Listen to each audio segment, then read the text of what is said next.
غزہ پٹی میں سرحد کے قریب اسرائیلی فورسز نے حملہ کیا، جس کے نتیجے میں ایک فلسطینی شخص ہلاک ہو گیا۔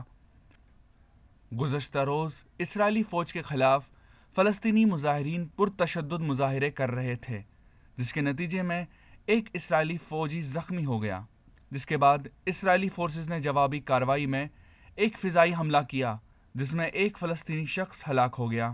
هذه عملية نضالية متراكمة ستظل مستمرة وستتدحرج حتى يحقق شعبنا أهدافنا. إذا الاحتلال بدأ يجرم في حق شعبنا فنحن جاهزون للدفاع عن شعبنا، أما نحن فبالتأكيد لا نريد أي حروب ونريد تحقيق أهداف شعبنا إن شاء الله رب العالمين۔ رواں برس مارچ میں حماس نے غزہ پٹی کے ناکہ بندی کے خلاف ایک نئی تحریک شروع کی تھی۔ اسرائیل نے سن 2007 سے غزہ کی ناکہ بندی کر رکھی ہے۔ غزہ کے محکمہ صحت کے مطابق ناکہ بندی کے خاتمے کے لیے کیے گئے احتجاجی مظاہروں میں اب تک 135 فلسطینی ہلاک ہو چکے ہیں۔